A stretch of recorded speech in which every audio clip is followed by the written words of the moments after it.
die on behalf of his friends. Yeah. And just the quote training and programming was that I needed to take death on behalf of the friends of Jesus, and that was embracing death, and it's embracing spiritual death. So it's like going into death and coming out and embracing death, going into death and embracing spiritual death, because Satan, he's the epitome of spiritual death. So now tie this, just bring that up and just contextualize that with the ritual killing of mengele. That's right. And so here, I've got a lifetime of that, and here I am on this trail out there, and here's Mengele about to be put to death, and that's like extending myself out to bring, in a way to protect him, but all I'm doing is I'm bringing into myself the spirits that are identified with him, which is identified with death. So the very, in 1979, as an adult, kind of near the end of the culmination of these things, bringing into myself, not willingly as it were, but bringing into myself the spirit of death itself from the man who was the angel of death. And as a Christian, identified with the body of Christ, being identified with spiritual death to that extent. I mean, I saw it as a seal to prevent the morning star from arising. Wow, it's going to be a big bite for some people to take a hold of. But if you go to the Bite Show and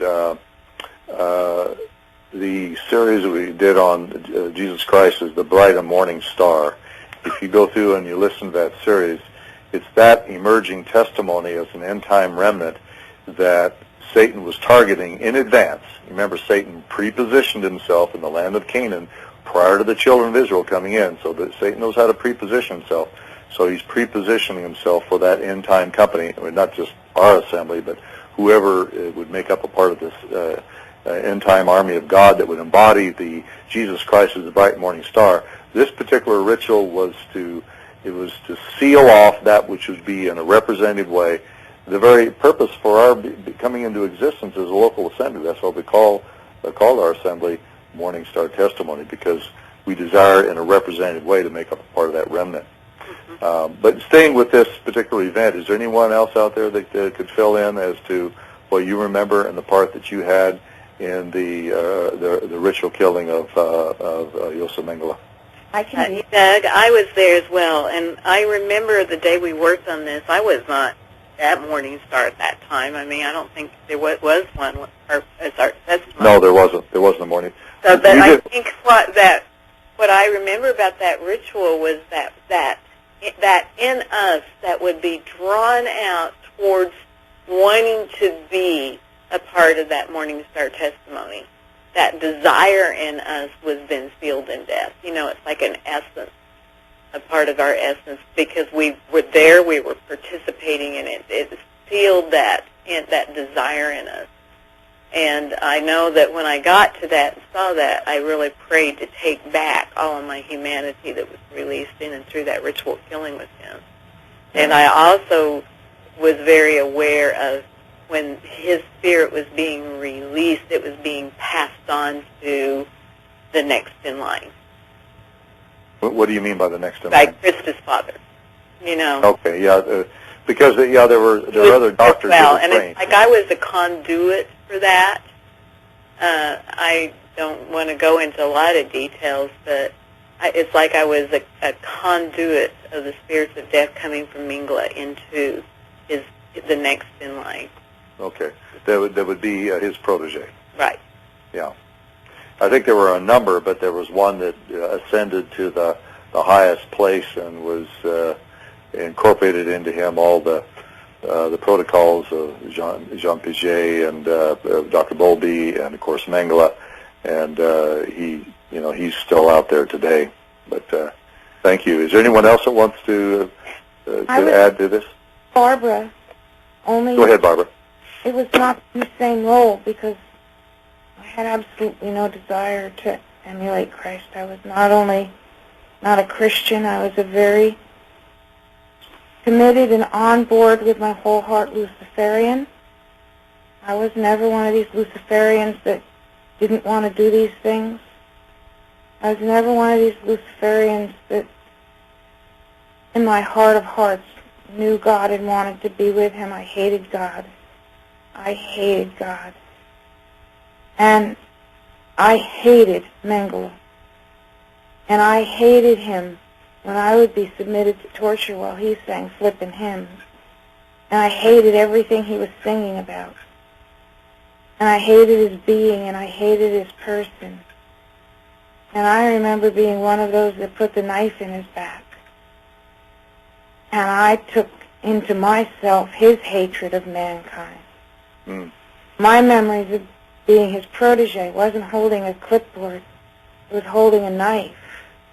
Yeah. It was dissecting people while they were still alive and emulating his stone face that showed no emotion one way or the other. Yes. So I was glad to end his sorry ass of a life. Yes. I was glad to put the knife into his back. And it's really weird because everything that Dan was trying to protect, I simultaneously was trying to destroy. And I felt a victory, actually, over Dan when he died. Because it was like I ruled, I won. He's dead. I mean, I know that both he and I and everyone else there, we're all just playing out our assigned roles. But I was glad to do. Yeah. And it's hard for people to understand this. I mean, until a person works through all that which represents the dividedness and the different ways in which, whether it's you're connecting with Mengele or you're connecting with one of the members of the royal family, until all the humanity is here and allowed to come into a place where it's really in a real redemptive experience.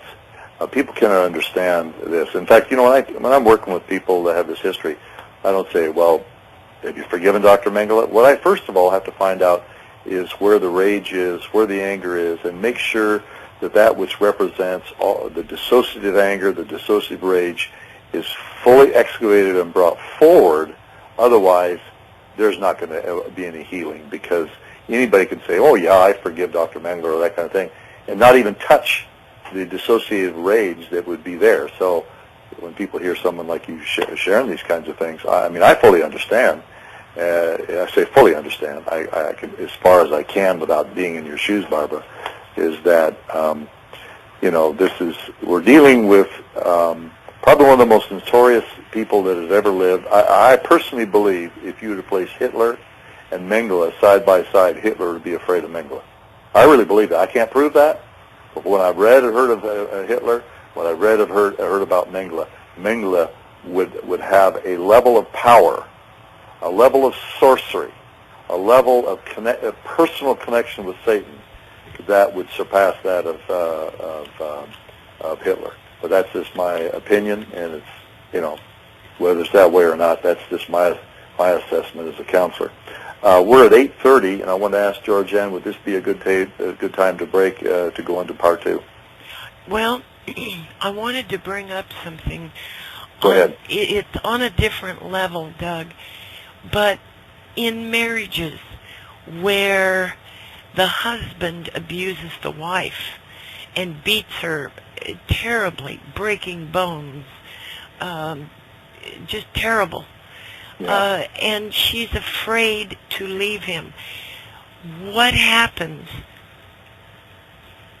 He's all forgiving and all on his knees with a bouquet of flowers and a box of chocolates. Oh, forgive me. It'll never happen again. And they go into a honeymoon period, and then wham, it happens. Yeah. And she's terrified to leave. It just, oh my God. Yeah, no, that's a good point. I mean, we're not talking about ritual abuse. What we're talking about is people would say the psychology. It is the human dynamics. Yeah. Where in a marriage like that, there is often those who are abused marry abused people. I mean, if they have a history, if it's generational, yes, there's an intermarriage thing. There's an attraction. So in this situation, let's say the husband was most likely grew up in an abused abusive family, and so he's acting out all of his unresolved issues on his wife. Yeah. Because she's safe. He can project his anger in a way that he was never allowed to growing up. It doesn't justify it. But what happens is that there's a codependency. In other words, the wife says, well, if I could just be better, maybe he will change. Yeah. Or, if I just hang in here longer, or if she's a Christian, I'll continue to pray, and then he will change. Whenever there's this kind of abuse, she needs to be removed. Yes. And there needs to be a separation. I didn't say necessarily a divorce, but a separation until these issues can be resolved. Her codependency, where she's made to feel responsible in some way for his condition.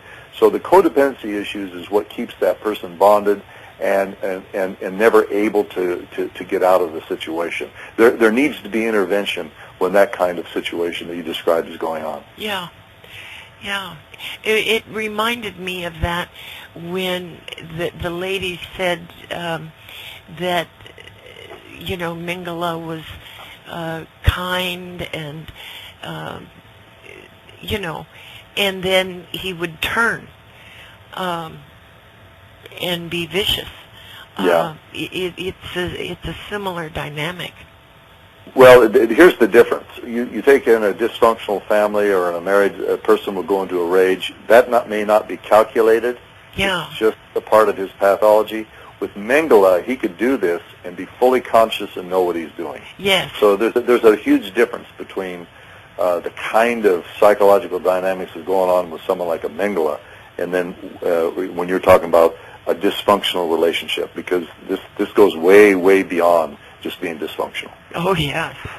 Yeah. I would say so. Oh, my gosh. Yes. Well, this is being recorded on March 5th, 2011, Saturday, and move to part 2. And God bless everyone that's listening.